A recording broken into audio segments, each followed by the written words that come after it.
नमस्कार, आप देख रहे हैं वर्ल्ड अफेयर्स और मेरा नाम है पीयूष। क्या आपने सुना, इस साल जून 2025 में होने वाली G7 समिट में प्रधानमंत्री नरेंद्र मोदी नहीं जा रहे हैं। ऐसा 2019 के बाद पहली बार हो रहा है। लेकिन सवाल यह है, क्यों? क्या भारत को नहीं बुलाया गया और क्या इससे भारत की विदेश नीति पर असर पड़ेगा?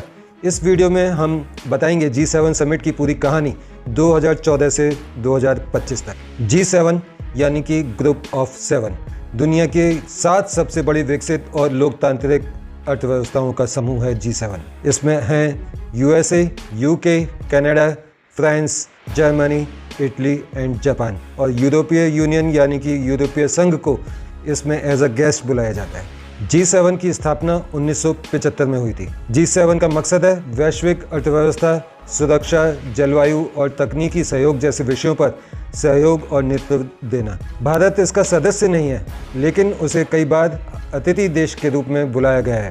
प्रधानमंत्री मोदी 2019 से लेकर 2024 तक लगभग हर G7 समिट में हिस्सा ले चुके हैं। 2019 में फ्रांस में मोदी ने खुद पर्सनली अटेंड किया। 2020 में USA कैंसिल हो गई कोविड के कारण। 2021 UK वर्चुअल प्रेजेंस किया मोदी जी ने।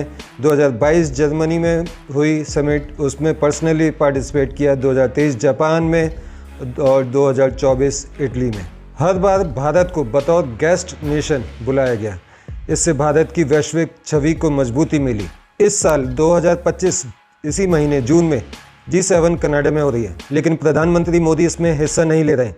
इसकी 2 प्रमुख वजह हैं। एक, कनाडा ने भारत को औपचारिक निमंत्रण नहीं भेजा है। दूसरा, भारत और कनाडा संबंधों में तनाव, जो कि खालिस्तान समर्थकों और खालिस्तान समर्थक नेता की जो कनाडा में हत्या हुई थी निज्जर की, उसके कारण दोनों देशों के मतभेद चल रहे हैं। भारत और कनाडा के बीच रिश्ते 2023 से लगातार खराब चल रहे हैं। यही वजह है कि पहली बार मोदी इस सम्मेलन में शामिल नहीं होंगे। ये पहली बार 2019 से 2025 के बीच में पहली बार है। अब बात करते हैं G7 देश और उनकी 2025 की इकोनॉमिक रैंकिंग क्या है, मतलब GDP के हिसाब से। सबसे पहले नंबर आता है USA का, जिसकी $30.5 ट्रिलियन की इकोनॉमी है। जर्मनी 4.7, जिसे हम अगले 2 साल बाद ख़त्म करके उसके ऊपर पहुंच जाएंगे, यानी कि एट प्रेजेंट कंडीशन में जर्मनी 2nd नंबर पर।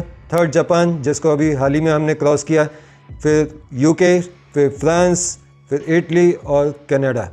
इनकी इकनॉमी USA 1st नंबर पे, Germany 3rd, Japan 5th, UK 6th, France 7th, Italy 8th और कनाडा 9th। इंडिया का नंबर 4th है। उसके बावजूद ना तो परमानेंट G7 का भारत सदस्य है और ना ही इस बार उसे बुलाया गया है और ना ही मोदी जी जा रहे हैं, ऐसा वो खुद अनाउंस कर चुके हैं। आज दुनिया की 4थी सबसे बड़ी अर्थव्यवस्था भारत है, उसके बावजूद इसको वो G7 का सदस्य नहीं मानते।